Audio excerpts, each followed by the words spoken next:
Welcome to On Ice, the show about the show. Today, we're talking about Lost Season 6, Episodes 16 and 17.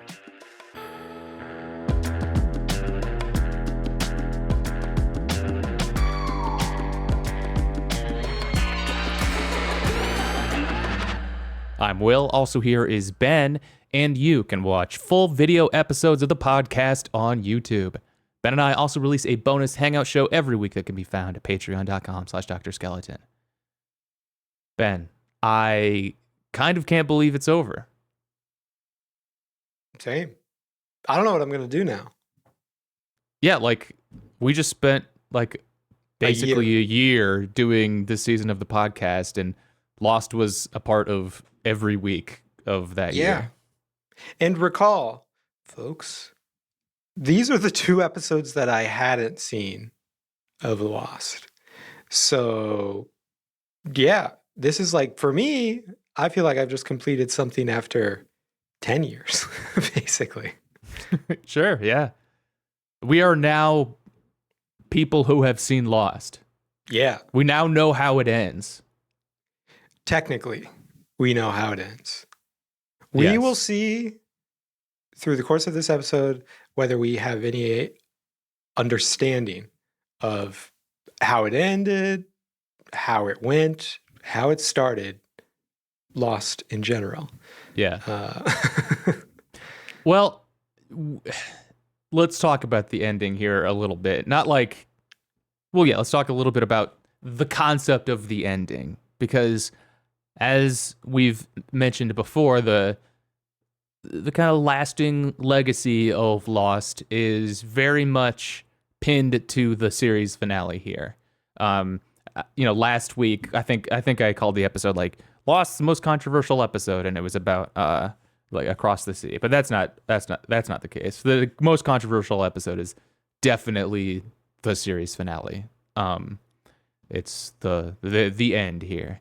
I've had multiple people spoil the ending of Lost for me when I've told them that we're watching the show within the last year.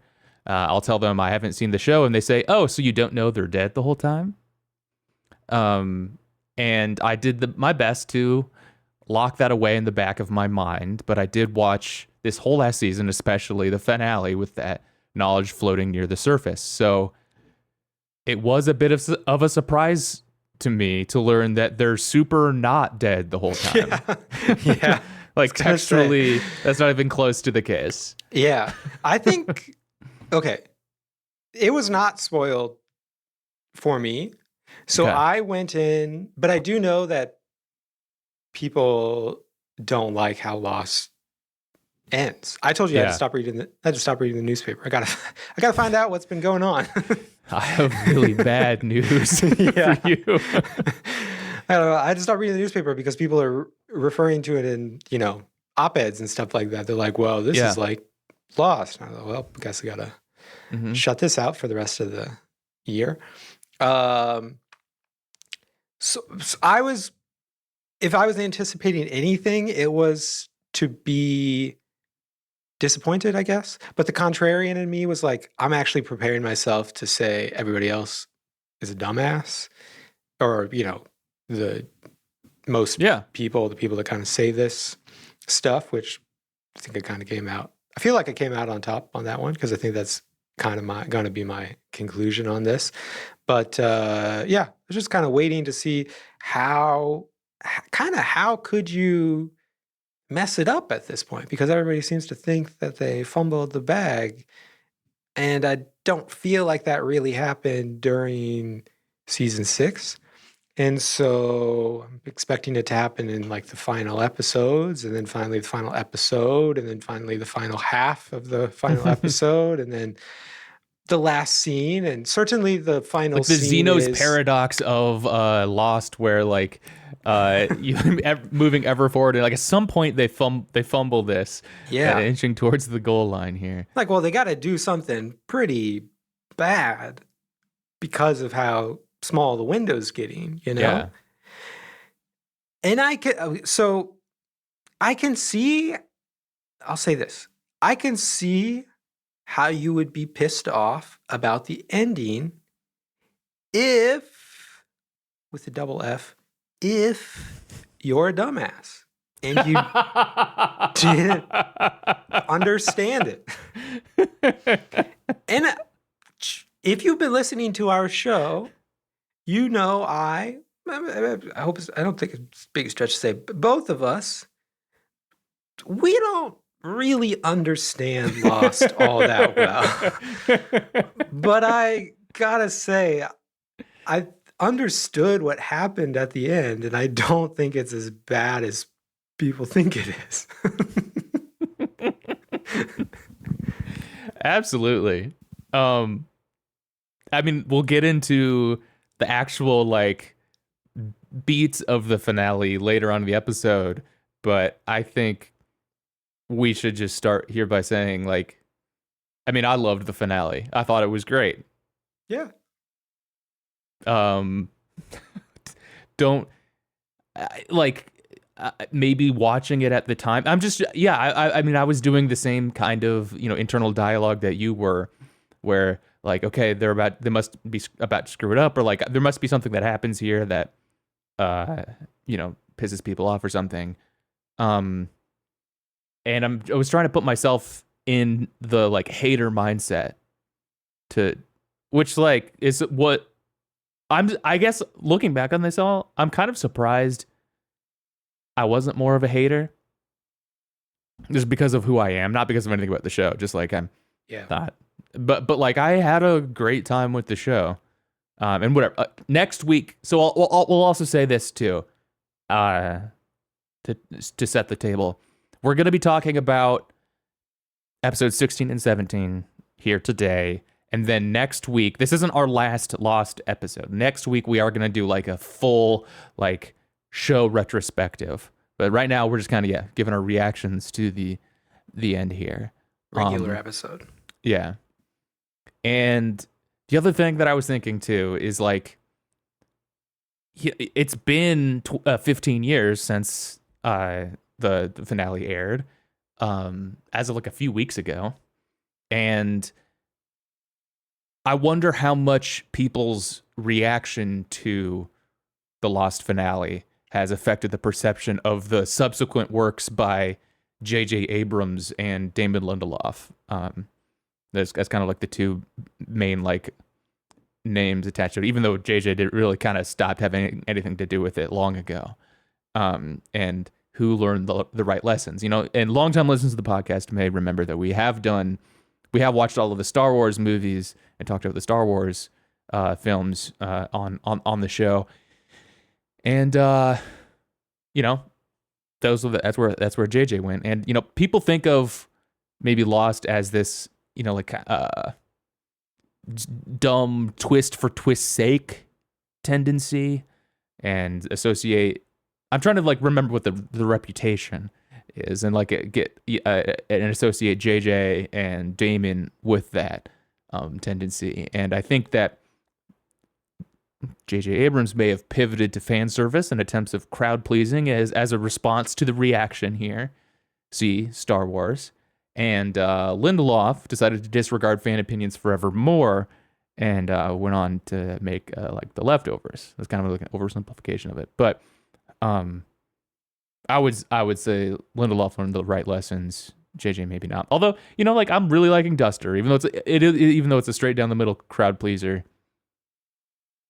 Anyway, let's not get to anything you want to like get out of the way now too about like your reaction to having seen the end of the show. How does it feel to have? There were some funny moments, I gotta say, in these last couple episodes. You don't see that a lot in a show like this. You think they'd be, guys, gotta tuck it in. I don't know what other metaphors there are, but we gotta tuck. Sure. I was imagining a shirt. I'm tucking in a shirt. Yeah. Gotta tuck it in for this last episode. It's gonna be serious stuff. No, nothing goofy, nothing that seems really weird that might kind of throw people out of it. Nope, not with Lost. I'm thrilled that it's the most Lost ending you could do. Like it stayed Sure. goofy all the way through the end in like all the right ways. Yeah. Yeah. Yes, it is my first day writing for Lost, and yes, I'm writing some of the dialogue in Lost. They've given me some parts for Juliet in particular. Well, let's start down the path. Our last time recapping a couple of episodes here. We're talking about season 6, episode 16, called What They Died For. It aired May 18th, 2010. It was directed by Paul Edwards, written by Edward Kitsis, Adam Horowitz, and Elizabeth Sarnoff. 2004, The Flash Sideways timeline. Jack, Claire, and David eat breakfast and discuss David's participation in a concert that night. Jack has a nasty neck wound. Yep. And like an open sore there, lesion or something. There's a carafe of milk on the breakfast table. People love that. I gotta say, it pleases my brain too. I'm not talking about the milk. I know that's what you're. What are you talking about? thinking. I'm the talking neck about lesion. the carafe. Oh, The carafe. You know, Just a during cra- the pandemic, because during the pandemic, I went through my little goofy phase of, what if I took everything in my pantry and put all of it into mason different jars? containers. Yeah. Okay.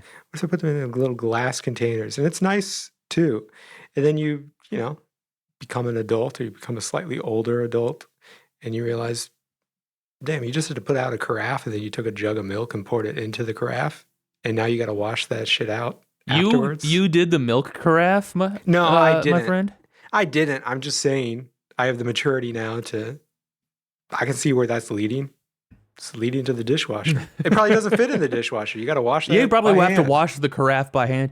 No thanks. I think they, I know everyone's worried about microplastics, and listen, I don't know, but they sell Already the got milk. it in there. Yeah, there's I think they knocked it out of the park with the built-in carafe there.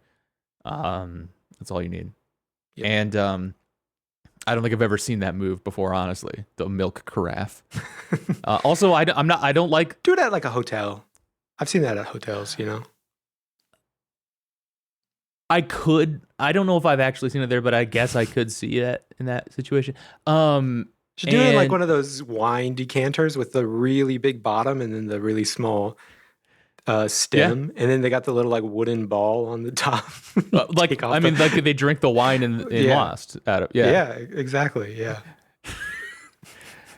a carafe of milk, like they got the wizard orb filled with milk that they're swigging. I'm just not a fan of like leaving the milk out anyway as well, True. Yeah. like out on the table. Oh, yeah, like, yeah. like even Put it amongst back- like, okay, Put it we're back in gonna the like refrigerator. eat breakfast together. We're gonna like leave the cereal out and the milk out. No, go make yourself another bowl of cereal if you need like more to eat. But like, we're gonna leave the milk in the fridge. We're gonna leave the cereal in the cabinet. All right. I live baller lifestyle. At dinner, I got the thing that sits next to the table with the ice in it for your big bottle of champagne, and then I reuse that in the morning with the big jug of milk.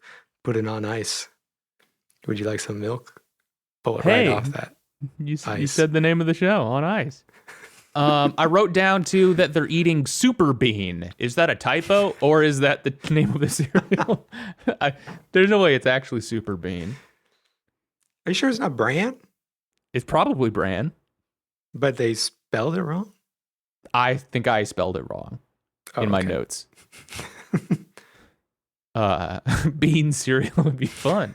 Okay, we're move a little bit faster here. Okay, so Jack is notified that Oceanic Airlines has found Christian Shepherd's coffin. Unbeknownst to him, though, this is a ruse planned by Desmond Hume. We got a ruse alert for our final episode. One of our favorite. He's pretty things. chill. He's pretty chill on the phone with them too. He's like, oh, wait, great, Mr. thanks. Shepherd, is this Jack Shepherd? He does his American accent. They ask We him, found your dad. "We found your dad," and Jack's like, "Wow, thank you. That's great news. You know me. I'd be. How many points are you gonna give me? How many? What are you gonna give me for that? What else? Of course, I want the Oh, body sure, yeah. and the casket. Like But what else you are want you a gonna give cookie me? for that? Like you owe me a lot for You owe me a losing my lot. father's dead body for weeks. You owe me a lot." Yeah. And I know that this is the only thing you can give me. So, yes, I would like to fly with you more. Give me more stuff so that They this give can you happen money. again, but it can happen for free. Yeah, I guess I could give you money. I'd probably take the points. You take the points over money? You could use the money to buy plane tickets. Points. That's true. But I wouldn't, you know? It's kind of like a gift card. It's kind Mindset, of like a gift card. take the money. Some things in life you don't do if you don't get a gift card. Okay. Outside the school where he and John Locke work, Ben Linus sees and confronts Desmond, who beats him while explaining. Yo, this is the guy that Here he blasted is. Locke a couple days ago. Yeah. Hey Yeah. everyone! Hey everyone! Look who it is! It's the guy! And Call then the Desmond just gets out and police. starts beating the shit out of him, just Yeah. wailing on him and explaining that his intent was to make Locke let go. Yep. Desmond straight up knocks the other timeline into Ben. That's when he sort of brain blasts and sees what's going on the island.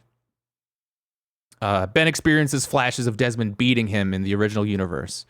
Ben relates all of this to Locke, who goes to see Jack at the hospital and decides to have the new procedure. He believes his experiences with Desmond and Jack have been fated. A big thing I like about the last couple episodes here is that they build in ample opportunities for our ringers to go God mode, and Michael Emerson does not disappoint. Terry O'Quinn does not disappoint, and I'll even like Matthew Fox. I don't think I've given him his flowers enough on the show, but he does a great job with his performance too. But Michael Emerson in these scenes in particular gets to like kind of go back to the old like detached Ben there, and that's pretty cool. Alex's mother, Danielle, offers the visibly injured Ben a ride home. She invites him to dinner, where Rousseau tells Ben that he has become like a father to Alex since her real father's death. And this is another like classic podcast moment for us, because we get to do another hair watch here in the finale. What do we think about Sideways Danielle's hair? I think it's goofy. Yeah. It's looking a little. Well, never mind. Won't say it. It's goofy. I just liked her islands do better, I think. Some people look better on an island. What were you going to say? You're going to be so mean. Desmond enters Sawyer and Miles's police station, confessing to assaulting Locke and Ben, and is jailed alongside Kate and Saeed. This was a great scene because Desmond code switches in front of the cops. He says, I'm the suspect, brother. A kinetic situation arose and an individual became engaged in a physical altercation. I tactically advised custody for said individual, who is me, at this time. Brother, over. And yeah, he's on purpose locked up, and he sees the others. The three prisoners are to be transported by van, but the driver, Ana Lucia Cortez, releases them and receives a payoff from Desmond and Hugo. Desmond hands Kate a dress and tells her they're going to a concert. This is so funny that Ana Lucia's cameo payoff is her to be a dirty cop. Yeah. I guess. Like, especially in light of what we come to understand what this sideways timeline is. Yeah. Yeah, exactly.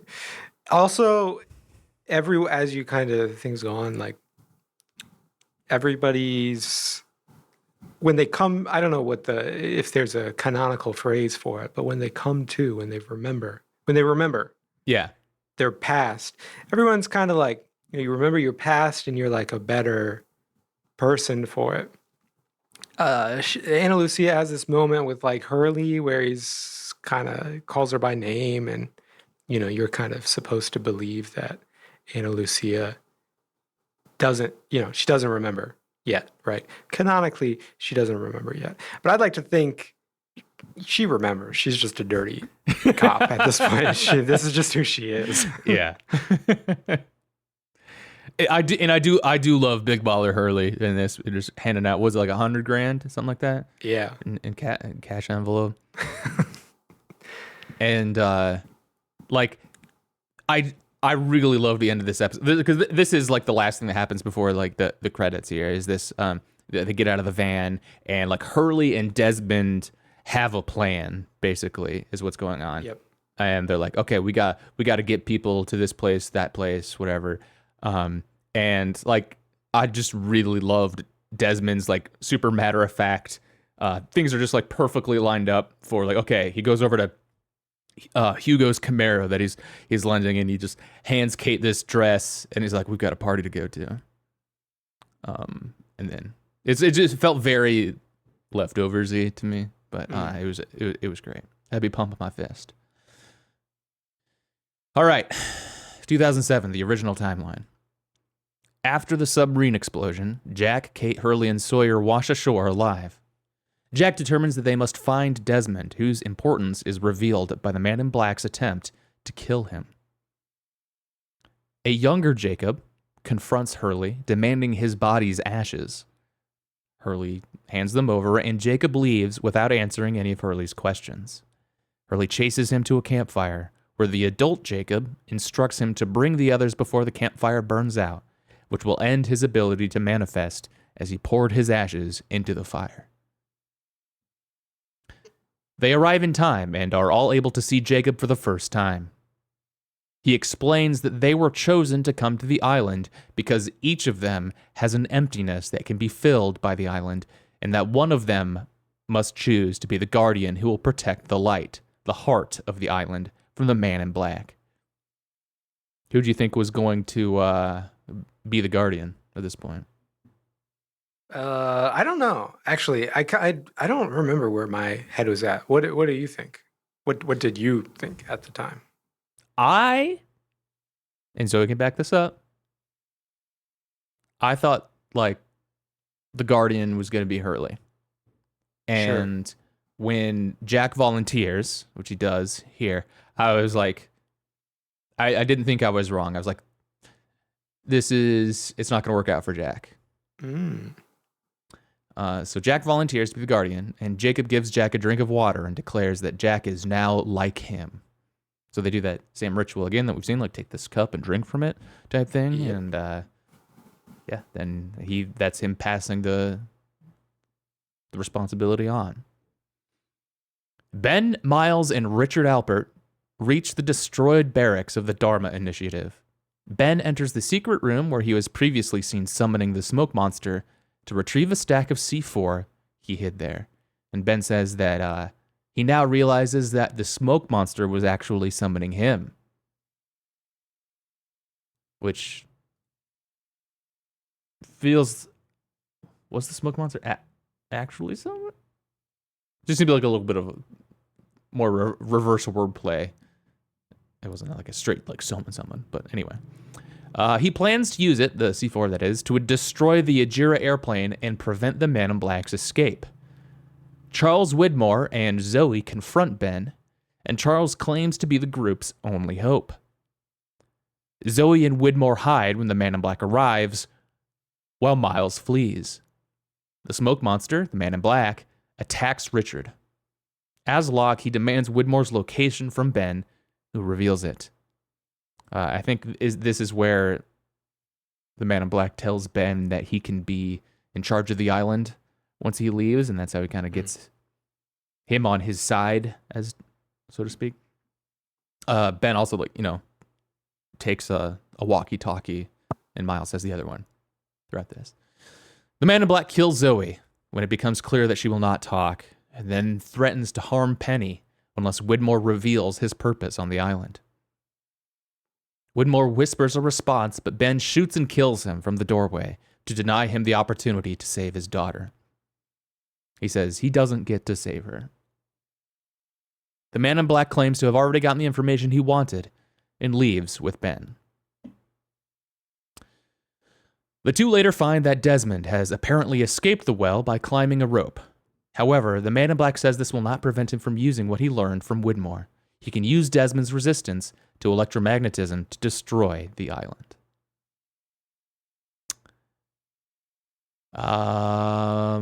Yeah. This and so yeah, the episode ends on the alternate timeline, but that's all the stuff that happened in this episode. This might have gotten the hardest fist pump for me at the end of an episode. For the whole series, I loved the Desmond stuff, love the alternate timeline stuff. I'm gonna give this a 5. Interesting. This gets a 4 for me. Very well. Anything else you want to say about this episode as a whole? No, not really. I think it's hard to do a second to last episode. I mean, I think it was pretty good based on what we just said, but like, you kind of want to get on to the final episode. Yeah, that's for sure. And speaking of the final episode, let's move on, but not before I tell you who brought this episode to you today, and it's us. Thanks for listening to the podcast. Please consider subscribing to the YouTube channel and telling a friend about the show. You'll love to hear what we have in store for the next season of this podcast, and we've got even more over on patreon.com/Dr. Skeleton. All right. Now it's actually the last episode we're going to talk about. So I don't know if this was split into 2 episodes or not, but we're going to talk about the finale as one episode here. It's called the longest episode. It's called The End. I think it was, I think they've done double long episodes before, but I think this like ended up being like an hour 45 or something like that. Yeah. Movie length. And we did end up watching it over 2 nights because we just had stuff to do. But yeah. This aired May 23rd, 2010. It's directed by Jack Bender and written by Damon Lindelof and Carlton Cuse. So these were like the 3 biggest names involved at this point. Jack Bender, Damon Lindelof, and Carlton Cuse. And I think Jack Bender's directed some of my favorite episodes of the show. I think it was cool that he directed the finale. It's a good sign. All right. We're going to talk about the Flash Sideways timeline first, like we usually do. And whatever. If you're listening to the podcast, you have hopefully seen the show. I would love to kind of have like a similar like dramatic arc of retelling or like doing this summary as it is structured in the show, but I don't think that would make much sense. And so it's going to be, might feel a little anticlimactic because we're going to kind of talk about like the main reveal halfway through the summary here.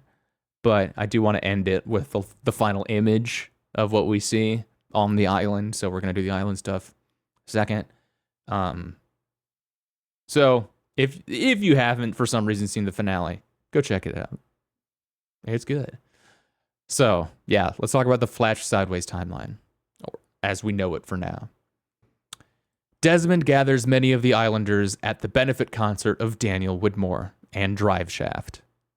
One last opportunity for Daniel to go whisper mode and wear that stupid fucking hat.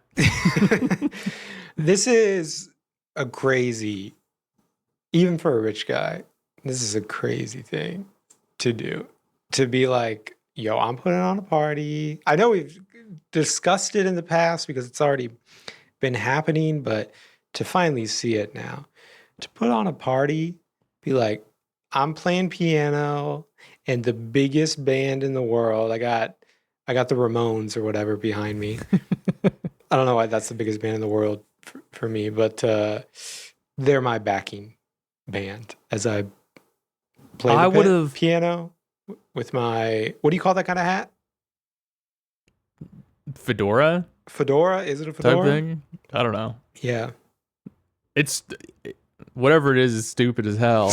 I mean, it is the I think you should leave hat. Yeah, And it's so if I do have a couple of criticisms of the finale, like, and we'll talk about them. One of my and one of them is that I would have loved to hear more of whatever the fuck that concert was, because like it's the most like 2007 music possible to have drive shaft plus piano accompaniment. He should have been doing like, with his voice, he should have been doing like Bob Dylan or something, like Tom Waits type stuff. Yeah. Yeah. So we get very little of the mashup, unfortunately. There's not much drive shaft, not much music happening in the finale. But yeah. And one by one, I gotta criticize Wikipedia Man here too, because we're gonna have to do some work on our own here, Ben. Because this is what the Wikipedia says.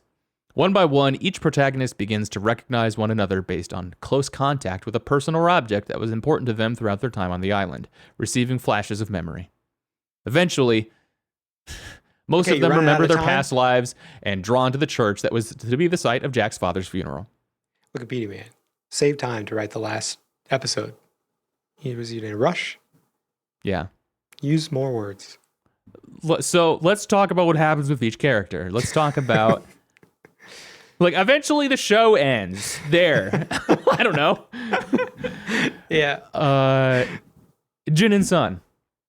So Sun obviously had been taken to the hospital after she got shot. Yep. And she's been healed up. She's doing better. Jin is accompanying her.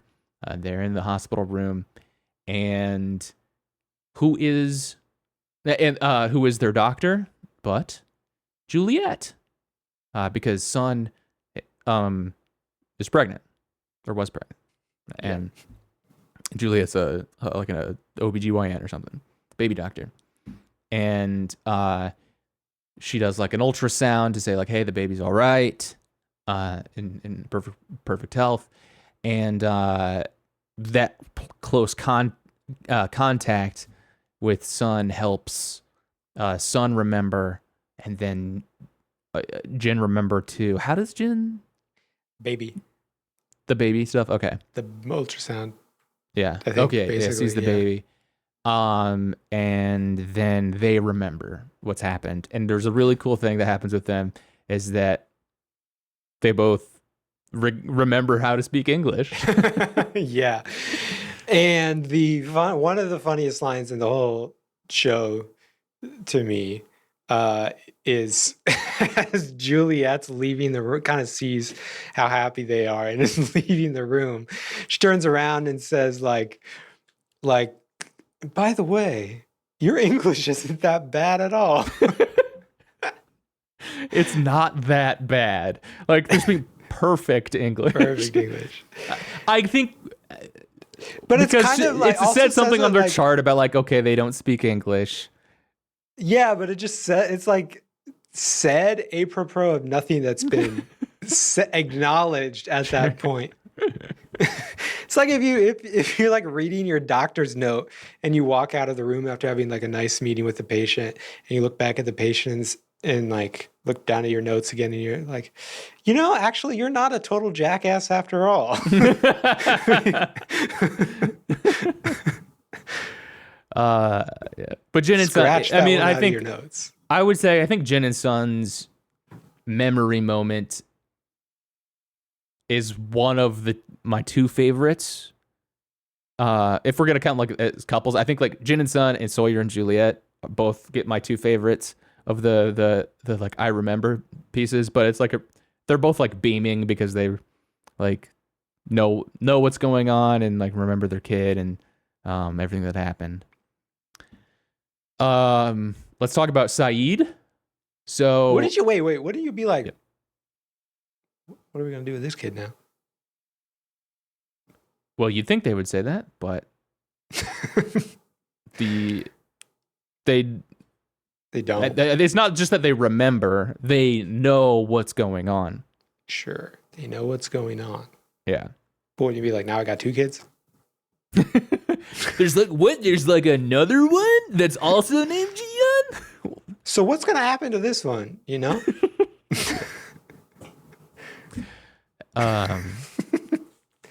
It's a little weird, isn't it? You might be a little sad. No, because they know that it's all Yeah, but it is. But it's still, you're still there. I guess. I don't know. I guess, yeah. But I think it's like we get a couple of disappearing children throughout the because like David disappears too, and Jack. David stops being a going concern pretty quick. David disappears after appearing Breakfast. in a very funny Yeah. scene. Yeah. Let's talk about Saeed. So Hurley takes him in his Hummer to like a bar, and Yep. they have this like conversation. Like, Saeed says like, "Why should I trust you?" And Hugo is telling him, because I know you're a good dude. And he's like, you don't know that me, you don't know that I'm a good dude. And Hugo says, you can't let other people tell you who you are, dude. And then we see some guy. We see a fight in the alley. So I think what's going on. So Boone and Shannon are in the alley, and there's like an assailant who's like beating up Boone, right? Yeah. And then We don't quite know that at the time, but yeah. yeah, and so like Boone gets knocked down, and then so like there's this, and then so like starts attacking the woman who ends up to be Shannon, and Saeed sees this, and he just like leaps into action to like just go. He just goes to save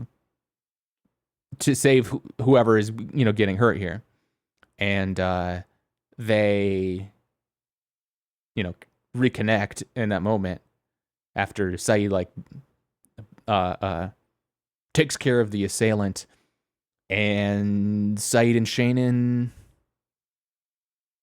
brain blast and remember each other, and it's just like they never left the island, baby. They go back to just macking on each other instantly, and are like that for the rest of the episode.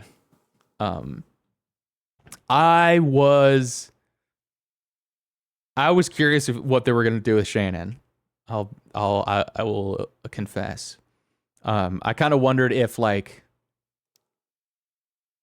so it seemed like the Nadia storyline got like a lot more work put into it after a while, even after Shannon's death. So I wondered if they were going to kind of just like pretend the Shannon stuff didn't happen, and like let Saeed like have this sort of more wholesome relationship with his wife.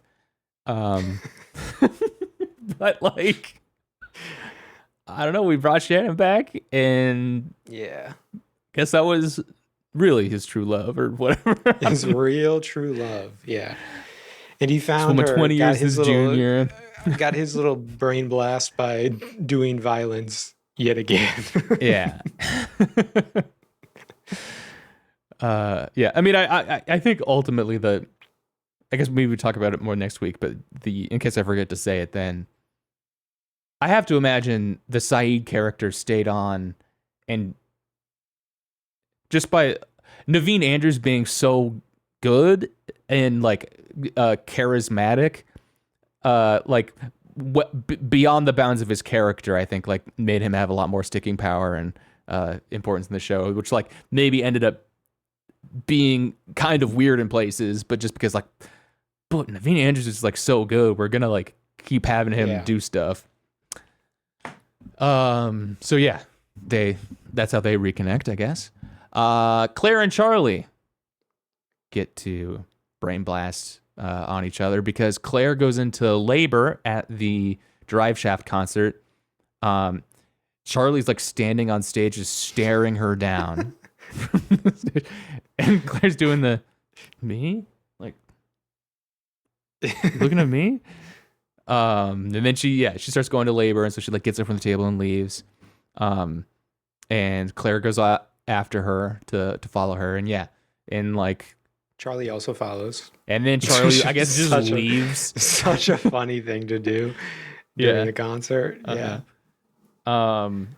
And so Claire gets to be there again for the birth of Aaron, and she tells Charlie to go get Once again, not his child. not his kid, Actually his kid. not Had Charlie's. a problematic past, I would say. Dude, I with was her on the I island. was just hoping that like they were when they did the flashes, because like we get to see the flashes of like what they're remembering. And I was just, it would have been so, because they do like the flashes when Charlie remembers of Charlie and Claire were like, oh, it's all like their cute moments where like they're pretending to eat peanut butter and like kissing and like writing in the journal and stuff. But like I really wished it was gonna be like an edit of all of like the insane Weird. shit that he did. Yeah. Stealing the baby, doing heroin, and I don't know, whatever. You can do a little heroin. That's fine. I don't mean to say that that's bad to do. But no, I guess they just kind of wrap that one up by, having Charlie bring a blanket for her, and then they got to all kind of mind meld there and remember what happened.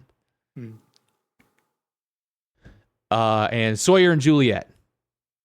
Sawyer goes to the hospital to, tell Sun and Jin, or tell Sun that he's gonna, put a protection, the cop for them.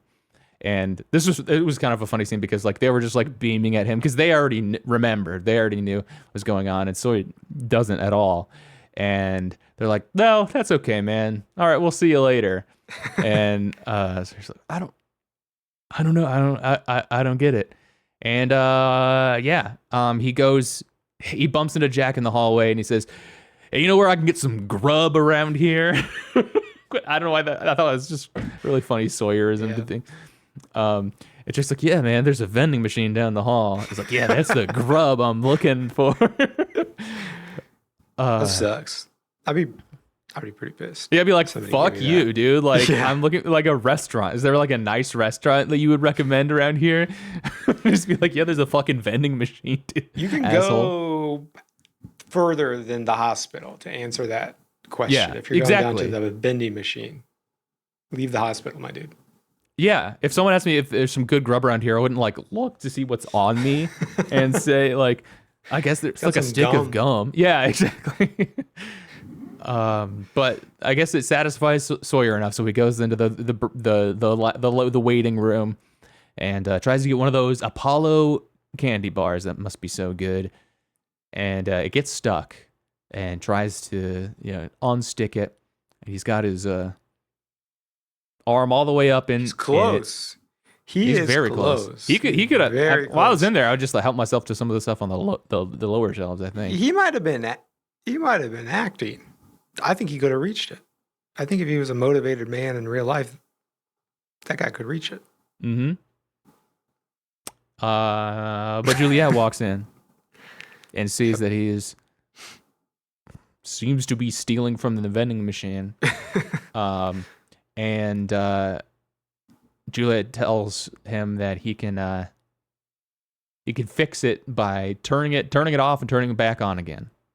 Well, he Which first uses some cop logic, and he understands that she sees Oh, that yes. he appears to be stealing, and then he says, "It's okay, I'm a cop." Which, yeah, Mhm.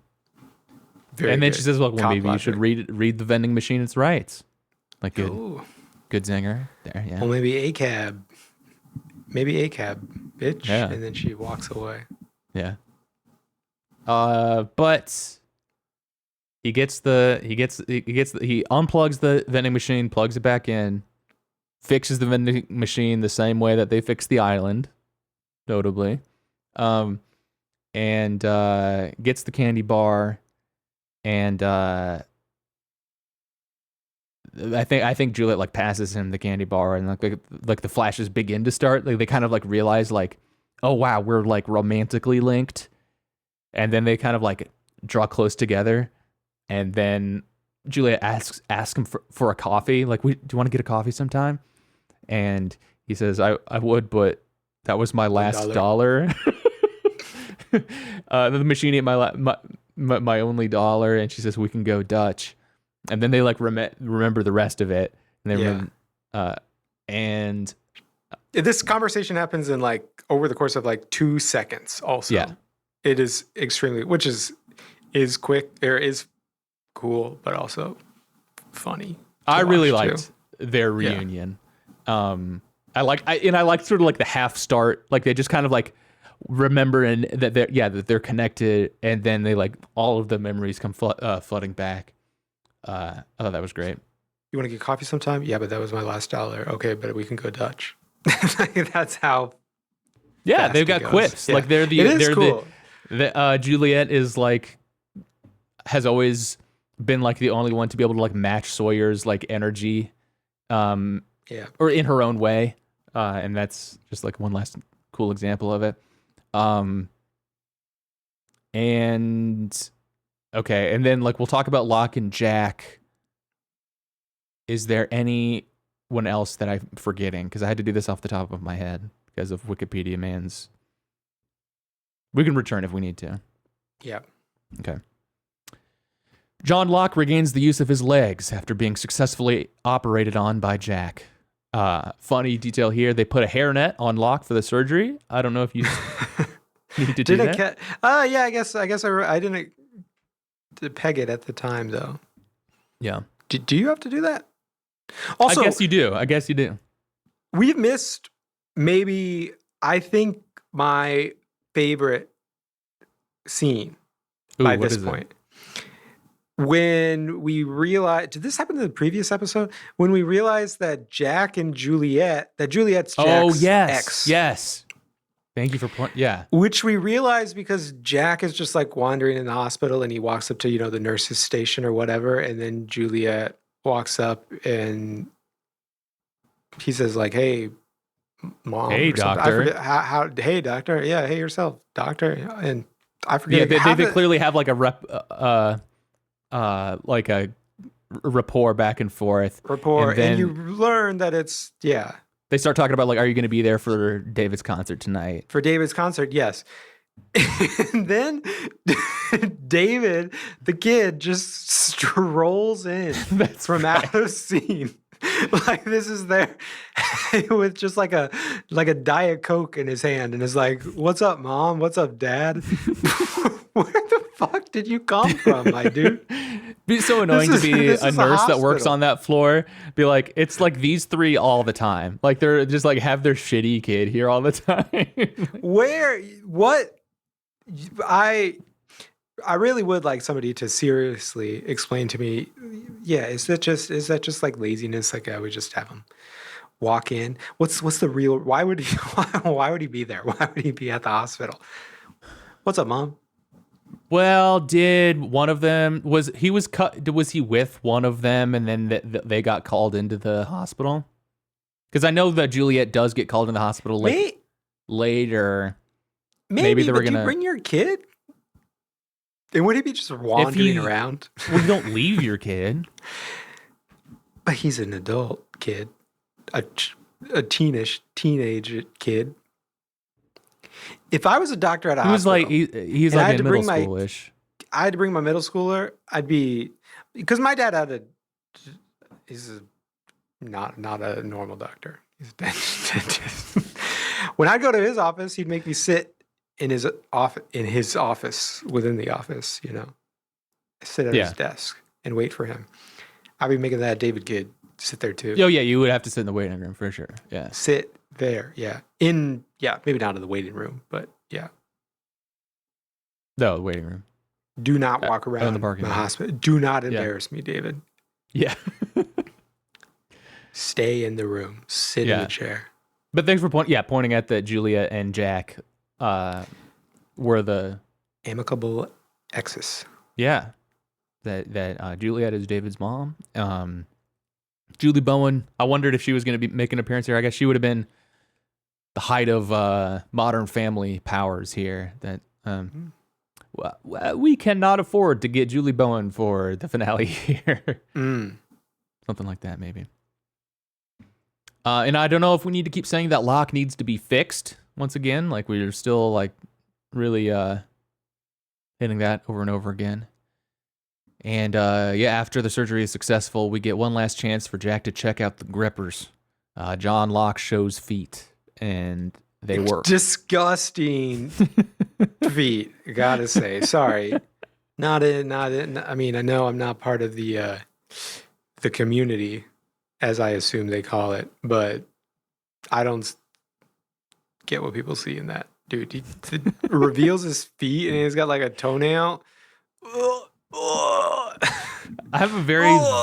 That was when they fumbled the bag. That's the closest thing to the bag fumble for me. That's what everyone's talking about. It's like, oh, gross. We see like disgusting. out of focus feet. Yeah. For like 2 seconds. Yeah. It's a little longer than 2 seconds. True. Okay. But speaking of old man feet, calm down, audience, please calm down. I do have this early memory of seeing my grandfather like take a knife to like the corns on his feet, just like outside, like outside of the farm. It's like, yeah, I gotta trim down my feet every once in a while. It's just cutting away its skin with a knife. Oh, that's gross. Yeah, old man feet. What's going on? After remembering his time on the island through the flashes of memory, Locke attempts to convince Jack of the truth. But Jack, being Jack, and also experiencing flashes of memory, resists the revelation. Do we get a count? I think it has to be three, right? I'm just guessing. Educated guessing. Yeah, it's a good guess. 3. Yeah. Yeah. But like 3 like times revealed to him kind of thing. He's called thrice. Locke later meets Ben outside the church where Locke forgives him for murdering him. And then Ben's like, you probably don't need that chair anymore. And Locke's like, guess you're right. Guess you're right. Mm-hmm. Ben then meets Hurley, who says everyone is inside, motioning him to join them, but Ben elects to stay outside the church. As Hurley heads back inside, he says to Ben that he was a real good number 2, to which Ben replies back that Hurley was a great number 1. I loved that moment. That was a really sweet moment. Yeah. Kate later encounters Jack, and while her presence causes him to experience more flashes, he continues to resist. And I'm glad we get to pay this off because she's standing there at the concert, the benefit concert, in the dress that Desmond got for her. And it's so funny that apparently he needed her to wear this skimpy, tight dress and heels for this. Like, all right, this is part of the plan. You need to wear this specifically. I think you could probably just kind of wear anything to this benefit concert, but freaky thing. Yeah. Yeah. Very weird.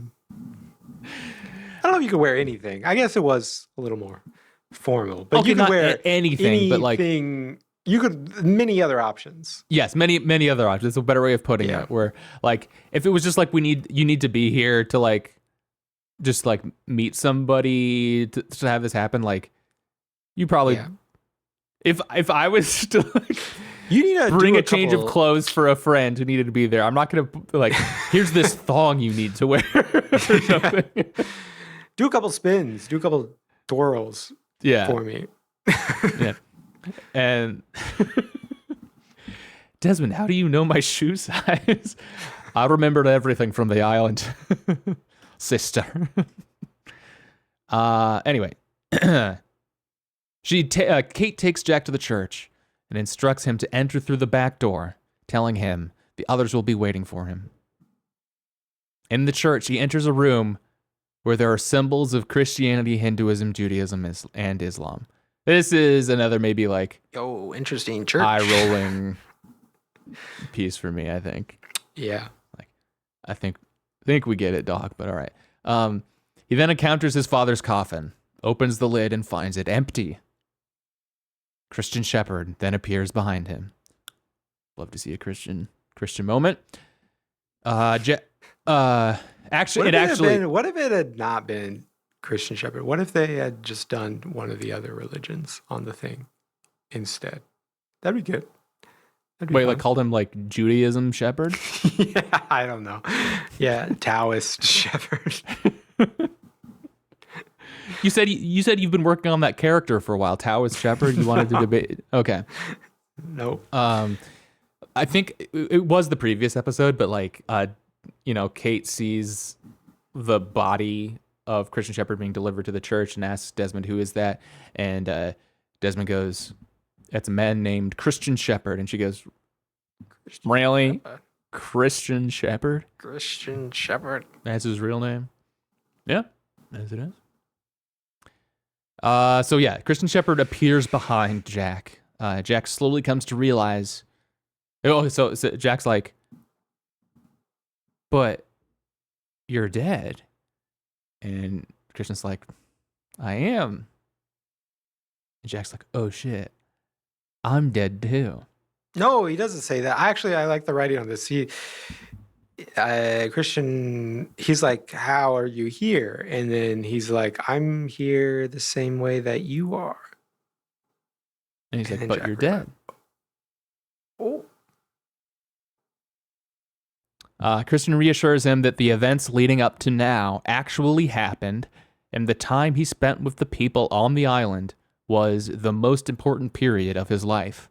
well, you'd think that, but it's not said in exactly those words, though it is said in other It's words pretty that I would close. I would say also described as explicit, but apparently not explicit enough. Because this is where People are somehow missing dumbasses this. come into play. Yeah. Yeah.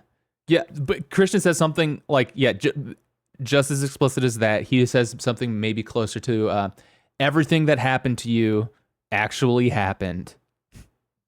Yep. And this is also happening. And this is also actually happening. Yep. He explains to Jack that time has no meaning in this place that they are, and that they all, the Oceanic Flight 815 survivors, made the place to find each other, independent of the time at which they died.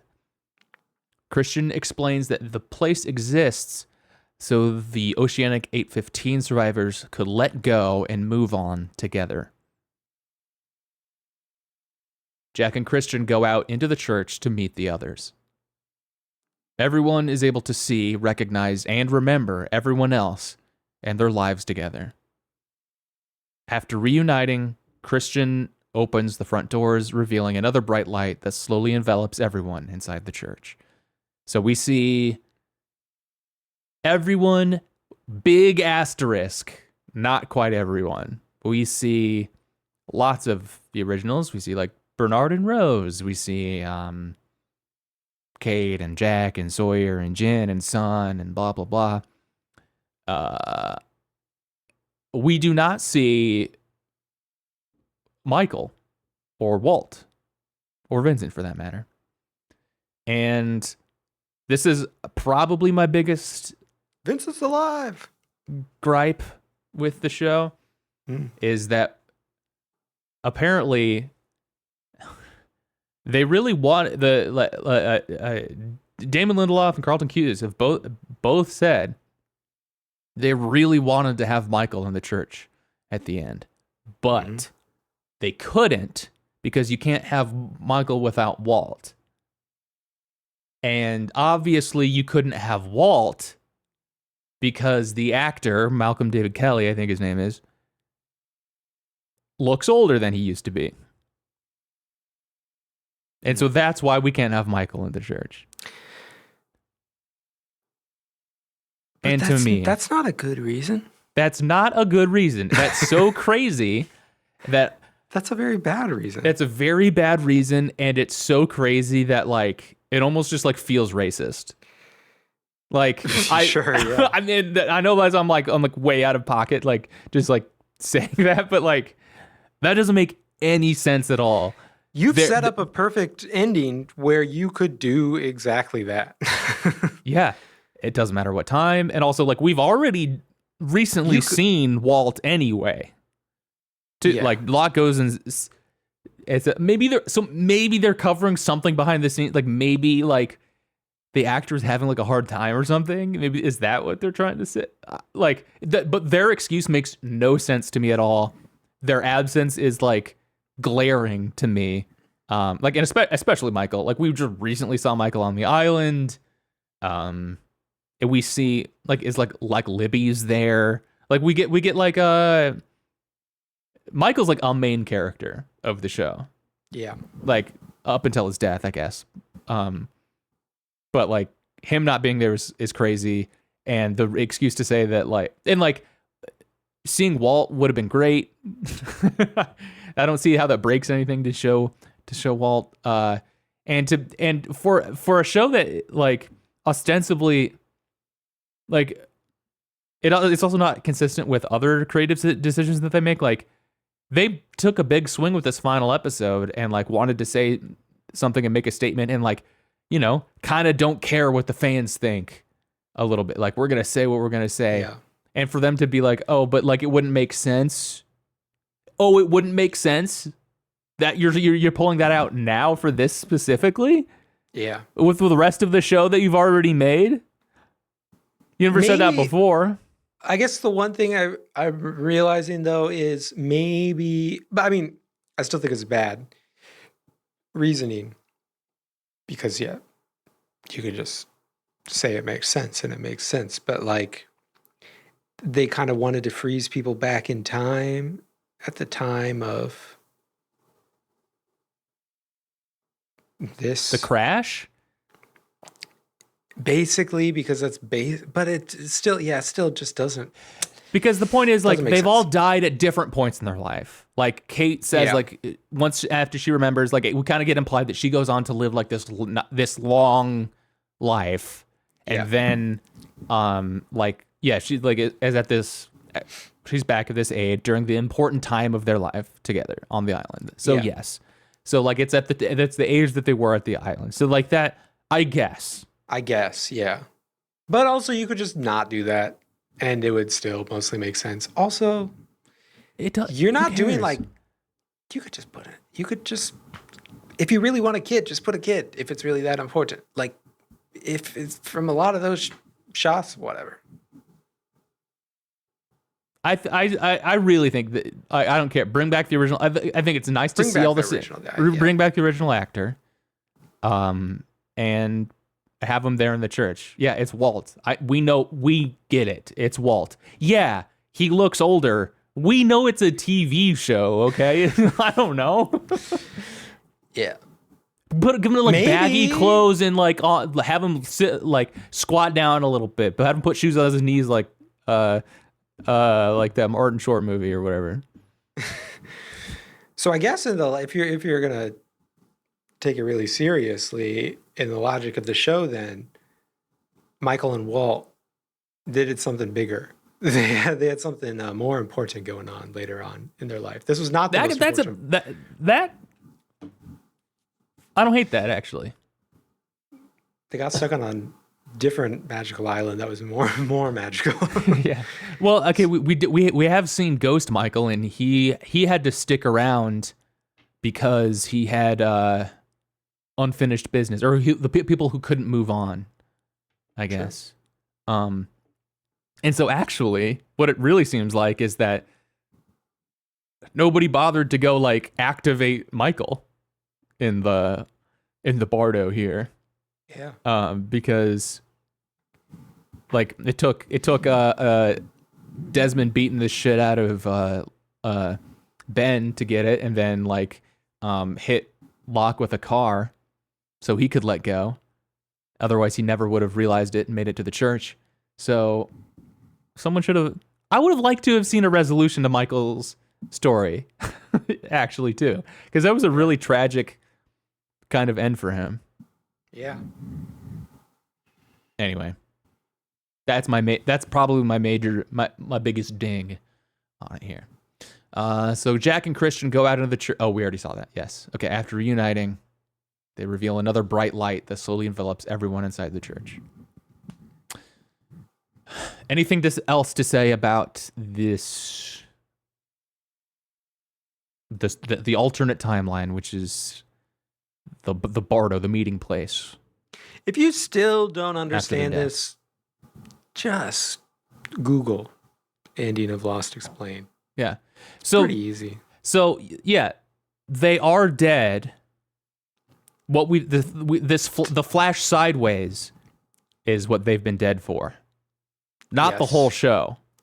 And if you're really confused about that, maybe a better term for it. I know that everybody kind of canonically calls it the flash sideways, but like the sideways is actually flash forward way into the future. If that makes it easier for you to think. Well, also since it's out of time. It's out of time, yeah. But it's happening. I think it's fair to mostly just say it's happening after, way after, Well, it's Jack's. It's Jack's timeline. It's pinned to Jack's timeline from the show's perspective. He's if you want to have to do that, like it happens after Jack's death, on the island.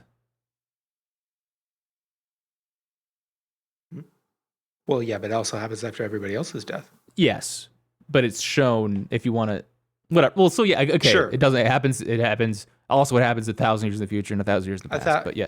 Yeah. All right. On the island. Jack Shephard, Kate Austin, and Hugo Hurley Reyes head to the heart of the island, which is the glowy light thing, while Sawyer goes after Desmond, who was thrown into a well. Jack tells Sawyer and Hurley that he doesn't feel any different after becoming the Guardian now, and I think it would be so good if the only difference is that Jack has like a BBL now, like he's insanely cheeked up for no reason, with no additional new knowledge or wisdom.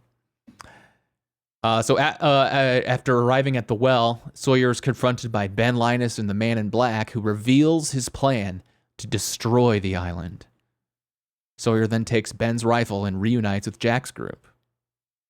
Jack then tells Sawyer that he plans to confront the Man in Black. And all the while this is happening, there's like... actually, never mind. I take that back. I was going to talk about the destruction of the island, but that happens after Desmond does his thing. Okay.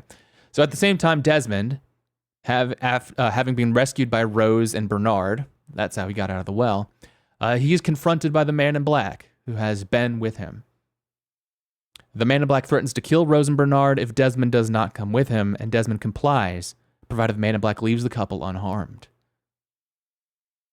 Meanwhile, Miles finds a no longer ageless Richard Alpert in the jungle, and they set out by boat to destroy the Ajira plane, which would allow the Man in Black to escape. Richard has gray hair now. Miles says, welcome to the club. Yes. And he, looks at his hair, and he's like... Miles does have a lot of... he's the right guy to be saying welcome to the club. Yeah. Or Frank. Ken Long. Well, yeah. But Ken Long's got, black hair with the... Yeah, he's like the salt and pepper. Grays. Salt and pepper, yeah. Yeah. And Richard Alpert's stoked about it. He's like, I just realized I want to live. He realizes he can live the moment he realizes he can die. It's kind of cool. Along the way, they rescue Frank, who survived the sinking of the submarine, which I know that was a question we had last episode. So I guess, Frank does make it. And they decide to leave the island by using the airplane. On the way to the heart of the island, Jack's group encounters the Man in Black's group. Jack tells the Man in Black that he is going to kill him, and together with Desmond, they travel to the heart of the island. Jack tells Sawyer that he believes Desmond can kill the Man in Black because he thinks Jacob brought Desmond back, not as bait, but as a weapon. Desmond tells Jack that destroying the island and killing the Man in Black doesn't matter because he is going down to the heart of the island and leaving for another place. And during this like showdown here, where Jack is like fully convinced of his purpose and all of that, that's where I like wrote down like I don't think I've given Matthew Fox enough credit. And I really like that this showdown between them here is them like kind of cooperating in this kind of like weird way, but to like entirely diametrically opposed ends. And in that way, Jack and the Man in Black lower Desmond down into the heart of the island.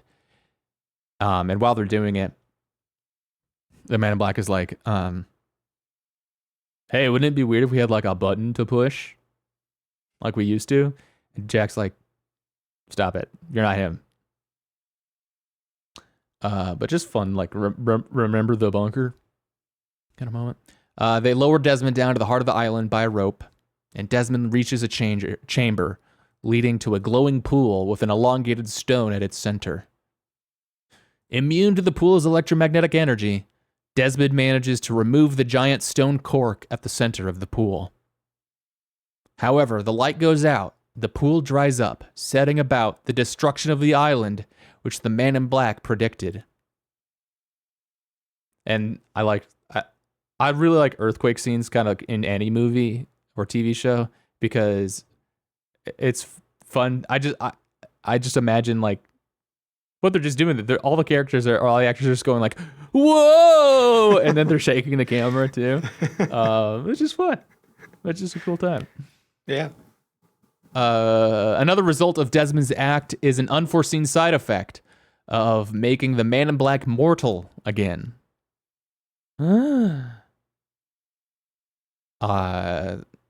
Jack and the Man in Black do a little bit of scrapping up in the river.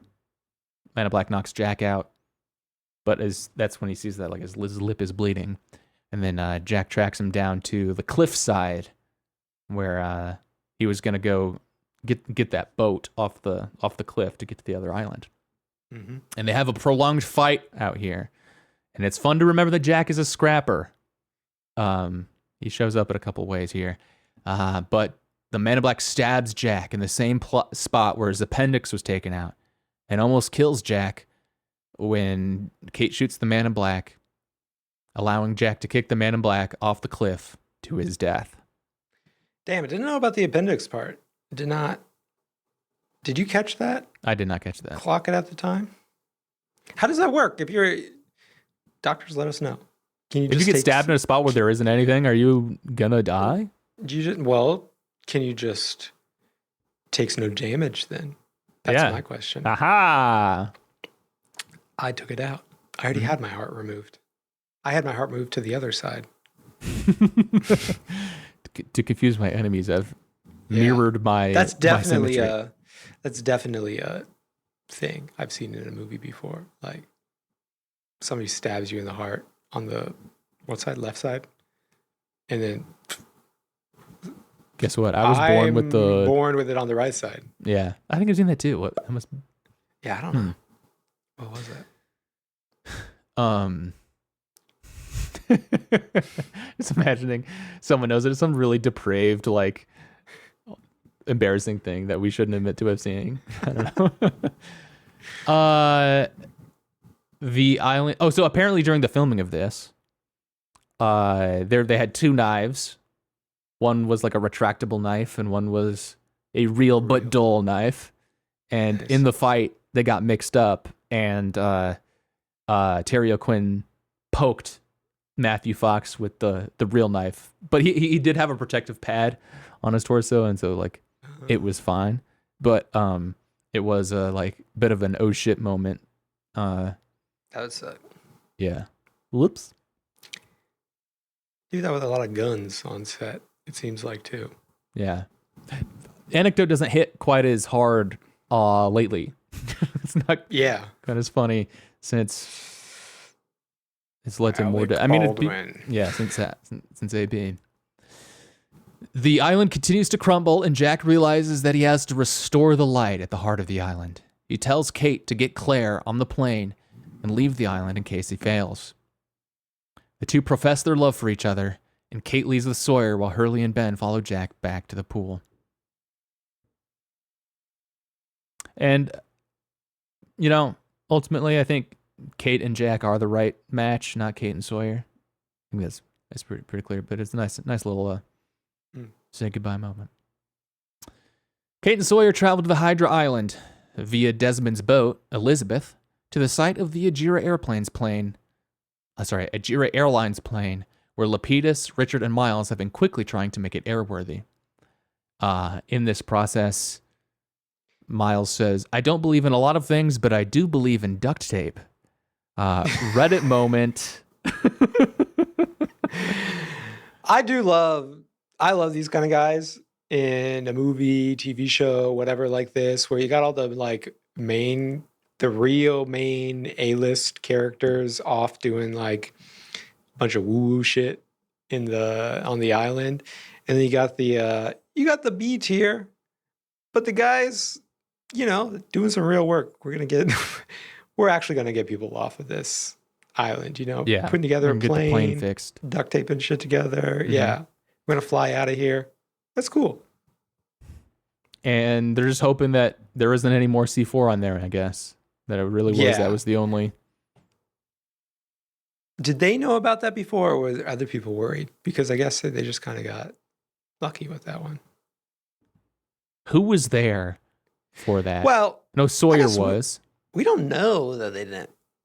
We don't know for sure that they didn't just die in the plane. That's true. Could Maybe have they blown died up later. Blown up. Yep. Mm-hmm. Kate convinces Claire she can help Claire raise Aaron, and they head for the plane. After Kate, Sawyer, and Claire board the plane, Lapidus successfully gets it off the island. They take off. Which I mean, whatever. Yeah, unrealistic. I would put money on nuh-uh. There's no way that plane actually works, but whatever, fine. Jack leads Hurley and Ben back to the heart of the island, where Jack convinces an emotional Hurley to take over as the protector of the island, stating Hurley was always meant to be the leader. As Locke says, or as Man in Black says, Jack was the obvious choice. And I like Hurley as the leader. And I was right. I think we talked about this seasons and seasons ago, where there's the power struggle between Jack and Sawyer, and we were talking about who should actually be the leader. And I always said Hurley should be the man. Yep. Though, I'm a little bit of a Hurley hater. You are? I've always been a Hurley. No, I don't say I dislike him. I just know that I spew a bunch of Hurley hate. Do you? Sometimes, I'm talking behind his back all the time, Jack does convince him the way that you convince, like, a kid. Dickhead. Come on. He does. The way that he's a kid, where, like, Hurley definitely knows that, like, Jack's gonna die, but then they have to do the whole thing where they pretend like, I'll be right back. I'll be right back. Mm-hmm. We'll switch spots when I come back. And it's like, yes, Hurley knows that that's a lie too, but come on, my dude. I liked it. Thought it was sweet. I'm not saying I didn't Hurley's like a sweetie. it. I'm just saying he had to be convinced the same way a child would be convinced. I, on the other hand, if you had picked me, okay, dude. Whatever. Emotionless. Yeah, just okay. Sounds good. Get in Sounds there. Good. Okay. Wait. And that makes for good TV. Make them turn over their shoulder and do a long, final look at you and say, "What am I supposed to do now again?" They look back and you're like on your phone. It's not Hurley and Ben lower Jack to the dry pool, where he rescues a barely conscious Desmond. Jack manages to restore the light by replacing the stone cork and is enveloped in the light that surrounds him. He's got outstretched arm, and then because these intercut with the other timeline, I just wanted to call it this edit. But yeah, Jack has his arms outstretched, and then they cut to a Jesus statue, in front of the church. Pretty pretty on the nose. I think we would have gotten there ourselves, but whatever. Get it. Yeah. Get it. Yeah. Enveloped in the light that surrounds him, Hurley, in his role as the new protector of the island, does not know what to do. Ben tells him he should help Desmond get home. He says, do what you do best and help people. Help Desmond get home and suggest there may be a better way of protecting the island now that than how Jacob did. Hurley asks Ben for help, and Ben is honored. It was sweet. And he's like, but, we can't leave the island. Or I can't remember what the thing was, but Ben's like, oh, that's how Jacob did things. You can do them differently. Yeah. Mm-hmm. Jack reawakens outside by a river and walks toward the bamboo forest where he first awoke after the crash. After Jack collapses to the ground, Vincent approaches and lies next to him. After watching the Ajira plane fly overhead and away from the island, Jack closes his eyes as he dies from his injuries. I actually think it's unclear how long it had been. It could have been a different plane. No, yes, actually, yes. Sorry. I suppose Yes. so. I've I definitely originally thought read it was it as implied. I read it as a different plane the first time. Okay. Huh. I don't know if that matters, but I don't know if it matters either, but I think he could have been down there a long time. could have been. But Vincent's still there. And That's true too. Vincent laying down next to Jack in the bamboo forest. That got me. That was so sweet. It was beautiful. I think Vincent could be eternal. I like to imagine that Hurley appointed Vincent to be the eternal good boy of the island. Yeah. And then so eventually Hurley gets to move on, but the real guardian of the island is Vincent, who just is just hanging out. It's just kind of returned to nature and things. That's the true balance of everything is restored because Vincent doesn't know or care about what's going on. Yeah. Yeah. So that's the end of the show. We cut to black there. Well, actually, White. cut to white, and then we get a weird credit. yes, some weird credits. And so, okay, I That think maybe this it is, might be part of confusing dumbasses. yes, Too. I think this is part of the confusing part because what we see there during the credits that are happening in the lower third of the screen, we see plane wreckage on the beach. That looks like the wreckage and is the wreckage from the first season, like after the first plane wreck. Yep. And so I think maybe people saw that and were like, okay, we see this at the end. This is meant to be, okay, so that's when everybody died. Everybody died at that point. And then all of this happened in the afterlife or something. I'm not sure. As a purgatory thing. Wrong. And yeah. And so apparently this story for the credit stuff it was a note from the network, somebody at the network who actually I thought it had kind of it's an admirable point to make because they said okay, this executive said, okay, the end of the show happens and it's this really emotional moment.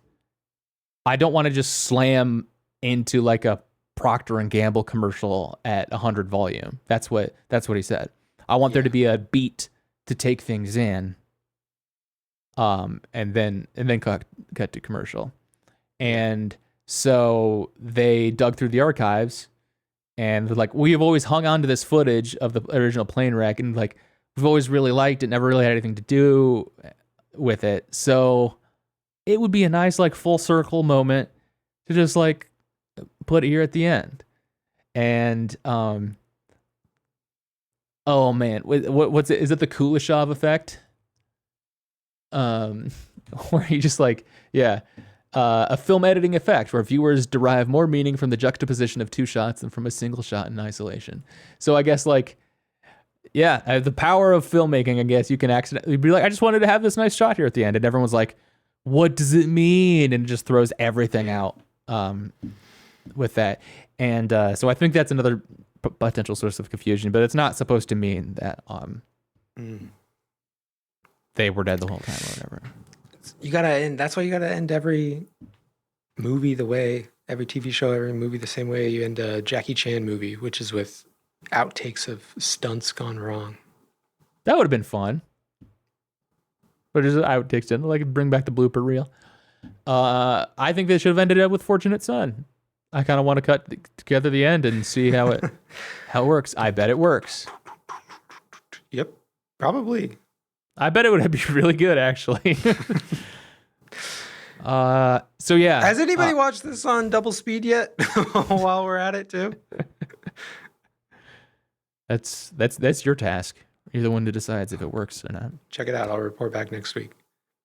So, okay, I shared some of my criticisms of the finale as we went, but like namely no Michael and Walt in the church at the end is fucked up, I think. Yeah.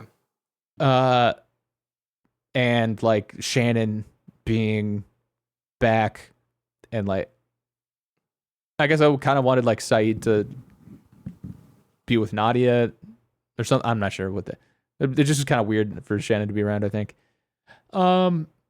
But that is Lost at its lostiest. The ending of this was about as perfect as you could ask for. And I think they landed the plane with this in a really like satisfying way. I'm gonna give it a 5. I think it's a strong 4 for me. I can't honestly give the final episode a 5, but you know, it's a really good series. Yeah. Maybe we'll get more to, I don't know if we're going to talk about this next week, but this series as a whole is great. And this is a, fun way to end it. This is a fun way to end it. So yeah, that's going to be it for the show today. If you like the show and want to hear more from Ben and I, please consider joining our Patreon. That's patreon.com/Dr. Skeleton.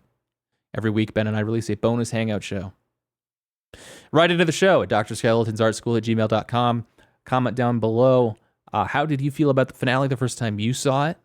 And how do you feel about it now, if those are two different times? Next week, as we said, we're going to do a full wrap-up episode about Lost as a whole. Now that we know how it ends, we'll look back and talk about how we feel about the entire series. And, Ben, we'll be watching the epilogue that apparently exists. Interesting. That is not on Netflix, but is on like DVDs and is considered canon. So I'll send you a link. And for people who are interested, it's called New Man in Charge. Look it up on YouTube. Thank you for joining us on this journey. It feels so crazy to be done with Lost, basically. And I'm sure we'll talk about our feelings a little bit more next week. But thank you for being with us on this journey. See you next week. Goodbye.